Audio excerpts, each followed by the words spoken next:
Hello students, I'm Deepak and I welcome you again to your study circle Tricky Traits। और आज के दिन हम टॉपिक उठा रहे हैं एसपी बख्शी की बुक में से। सभी स्टूडेंट्स जानते हो कि यार जो भी कॉम्पिटिटिव एग्जाम की प्रिपरेशन करता है, चाहे वो यूपीएससी कर रहा हो, चाहे वो बैंकिंग की कर रहा हो, चाहे वो एसएससी कर रहा हो, इस बुक का सभी स्टूडेंट्स लोहा मानते हैं। ठीक है, तो इसका पहला चैप्टर है, आज इसकी एक्सरसाइज ओपन करते हैं हम।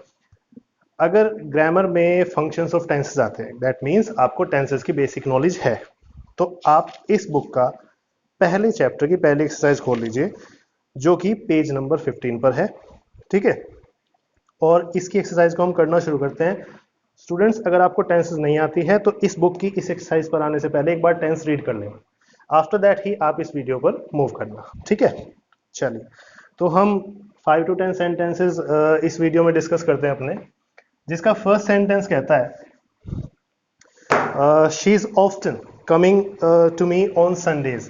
ये वर्ड जो आप देख रहे हैं ऑफ्टन, इसकी दो प्रोनाउंसिएशन है, ऑफन भी सुना होगा, ऑफ्टन भी सुना होगा।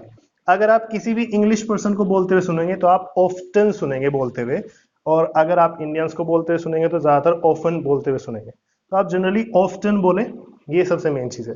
दूसरी इंपॉर्टेंट चीज है कि ऑफ्टन जब भी आता है तो इसके साथ हमेशा वर्ब की फर्स्ट फॉर्म कनेक्ट होती है। दैट मीन्स इसके साथ इनडेफिनिट टेंस का प्रयोग होता है। इसके साथ आप आईएनजी का use, that means continuous tense का यूज नहीं कर सकते। आईएनजी आप कहां पर यूज करते हैं? जहां पर कॉन्टिन्यूअस का जिक्र होता है, तो कॉन्टिन्यूअस टेंस यहां पर यूज नहीं हो सकता।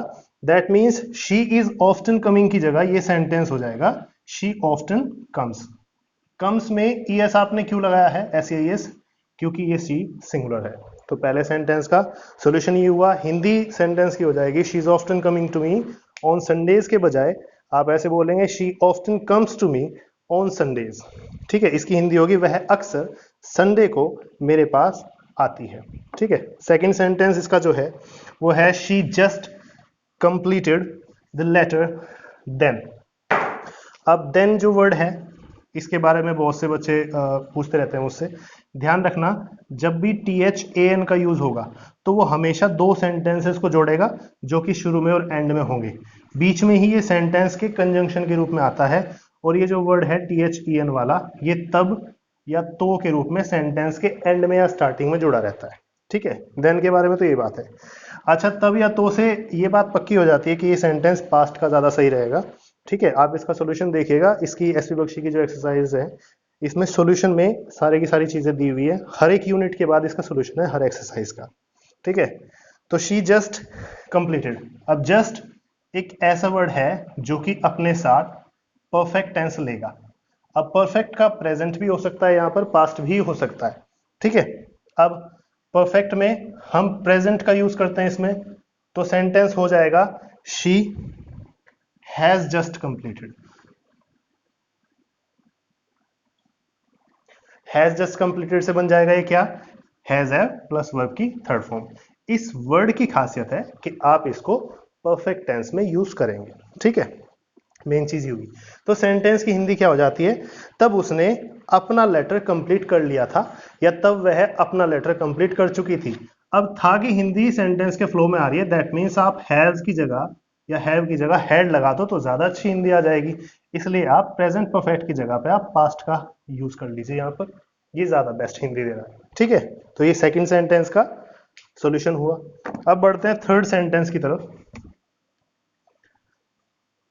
और थर्ड सेंटेंस कहता है it came to my notice lately. Lately के बारे में जिक्र कर लेते हैं, जरा सा थोड़ा सा मेंशन करते हैं इसे। कैसे कि लेटली का मतलब होता है अभी अभी। दैट मीन्स ये किस वर्ड का सिनोनिम हुआ, रिसेंटली का। और रिसेंटली का मतलब भी अभी अभी या हाल ही में ही होता है। और इन दोनों ही वर्ड की खासियत है कि ये दोनों सेंटेंस, दोनों वर्ड अपने साथ परफेक्ट टेंस को लेंगे। अब वो प्रेजेंट का भी हो सकता है, पास्ट का भी हो सकता है।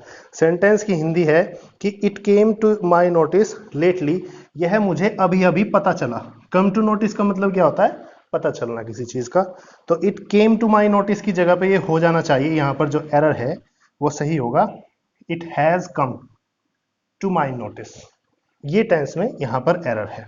ठीक है, मैं फिर से कह रहा हूं, इस बुक की एक्सरसाइज करने से पहले आपको टेंसेस की नॉलेज जरूर होनी चाहिए, तभी आप इसकी एक्सरसाइज पर आए। ठीक है, आफ्टर दैट फोर्थ सेंटेंस की तरफ मूव करते हैं। लेटली और रिसेंटली सेम मीनिंग होते हैं, ये मैंने आपको बता दिया, और ये परफेक्ट टेंस का अपने साथ लेता है। ठीक है, फोर्थ सेंटेंस कहता है यहाँ पर my brother has returned from training 2 months back.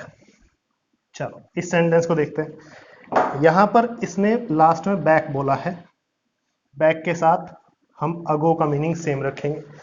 अगो और बैक दोनों का मतलब होता है पहले, और दोनों के दोनों वर्ड ही अपने साथ एक खासियत लेकर के आते हैं, क्या कि ये दोनों के दोनों पास्ट का इंडेफिनिट अपने साथ लेकर के चलते हैं। दैट मीन्स वर्ब की सेकंड फॉर्म इस टेंस में होनी चाहिए। और यहां इस सेंटेंस में दिया क्या हुआ है, हैज रिटर्न्ड। हैज रिटर्न्ड कौन सा सेंटेंस हो गया, has have had plus third form, ये परफेक्ट टेंस है, तो आपको इसमें से हैज हटाना पड़ेगा ताकि रिटर्न्ड केवल सेकंड फॉर्म के रूप में यूज की जा सके। तो यहाँ पर केवल रिटर्न्ड रह जाएगा, हैज हैव आपको हटाना पड़ेगा। ठीक है, अगला सेंटेंस क्या कहता है, I know him for the last 20 years। इस चीज के बारे में सभी बच्चे जानते हैं, लेकिन मैं फिर भी थोड़ा सा इसे क्लियर कर देता हूं। ये वर्ड आपने सभी ने पढ़ा होगा, सिंस या फॉर। देखो मैं कुछ चीजें एक्सपेक्ट करके चल रहा हूं आपसे कि आपको बेसिक सी चीजें पता हो, क्योंकि आप कॉम्पिटिटिव क्लासेस में बैठते हैं, कंपटीशन के आप स्टूडेंट्स हैं, तो आपको ये बेसिक सी चीजें पता होनी ही चाहिए। ठीक है, अदरवाइज आपको बेसिक बहुत पहले क्लियर करके तब इन क्लासेस में आना होगा, ये आपको सभी को ध्यान रखना है। तो कुछ प्री रिक्विसाइट नॉलेज होती है जिसको कंसीडर करके मैं चल रहा हूँ कि सिंस फॉर का मतलब सभी बच्चों को पता है, ये निश्चित समय के लिए यानी कि डेफिनिट टाइम के लिए, और ये अनिश्चित समय के लिए यूज किया जाता है। एक मिथ जो कि 10th-12th स्टैंडर्ड के बच्चों के माइंड में होता है, वो क्या होता है, वो सोचते हैं कि भाई ये वर्ड जो है केवल प्रेजेंट या प्रेजेंट पास्ट छोड़िए, ये केवल परफेक्ट कॉन्टिन्यूअस में आता है। और सेंटेंस भी आएंगे इसमें, मैं बाद में बताऊंगा, लेकिन पहले एग्जांपल देता हूं इस मिथ को तोड़ने के लिए कि ये केवल परफेक्ट कॉन्टिन्यूअस में नहीं, केवल परफेक्ट टेंस में भी आ सकता है। परफेक्ट कॉन्टिन्यूअस में कब आएगा, जब आपको सेंटेंस में रहा है रही है जैसे वर्ड यानी कि आईएनजी का जिक्र मिल रहा होगा। केवल परफेक्ट में कब आएगा, जब आपको रहा है रही है का सेंस ना मिल रहा हो। एक एग्जांपल देता हूं छोटा सा, सेंटेंस है आई नो यू, मैं तुम्हें जानता हूं, लेकिन एक सेंटेंस है I know you for the last 20 years। मैं तुम्हें पिछले 20 सालों से जानता हूं। ठीक है, अब यही सेंटेंस आपको 3 पार्ट करके एग्जांपल में दे दे, चौथा पार्ट कर दे नो एरर। NE मतलब नो एरर होता है।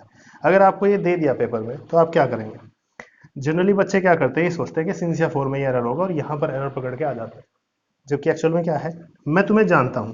आप हिंदी भले ही ता हूं, ता है, ती है वगैरह हम बोल लीजिए, प्रेजेंट इंडेफिनिट वगैरह हम बोल लीजिए, लेकिन ये सेंटेंस आपको परफेक्ट या परफेक्ट कंटीन्यूअस में रखना ही पड़ेगा क्योंकि सिंस या फॉर आया है। दैट मीन्स अब इस सेंटेंस में रहा है रहिए का सेंस यानी कंटिन्यूटी तो है नहीं, केवल मन का कोई भाव है, स्थिति है, इसलिए ये सेंटेंस आई हैव नोन बन करके सही होगा। ठीक है, हैव बीन नोइंग नहीं आएगा, कारण है इसका रहा है रही है वाली हिंदी नहीं आ रही है, हैज हैव नोन आएगा, उसका कारण है कि रहा है रही है नहीं, यानी कि आईएनजी का जिक्र इसमें नहीं हो रहा है। इसीलिए मैं कहता हूं कि सिंस फॉर को केवल परफेक्ट कंटीन्यूअस में याद मत करो, जब जरूरत पड़े तो ये केवल परफेक्ट टेंस में भी आ सकता है। ऐसा ये सेंटेंस फिफ्थ है, I know him for the last 20 years। अब आई नो यू की जगह इसने क्या दिया है, आई नो हिम ही तो दिया है फॉर द लास्ट 20 years। मैं यहाँ पर हिम चेंज कर देता हूँ, ये आपका वही सेंटेंस आ गया। तो आपको यही चेंज करना है, रहा है रही है नहीं आ रहा है, इसलिए सिंस फॉर आप केवल परफेक्ट टेंस में भी ले सकते हैं। ठीक है, अभी के लिए केवल मैं 4-5 सेंटेंसेस करा रहा हूँ। ठीक है, और कंप्लीट एसपी बुक्स अगर आप करना चाहते हो मुझसे, एसपी बख्शी की जो ये बुक है, तो इसके लिए आप मुझसे डायरेक्ट कांटेक्ट कीजिए, डिस्क्रिप्शन में आपको सब कुछ मिल जाएगा। ठीक है, ज़्यादा आपका टाइम वेस्ट ना करते हुए हम नेक्स्ट वीडियो में मूव करेंगे। ठीक है, फिलहाल के लिए इतना ही, अपना ध्यान रखिए।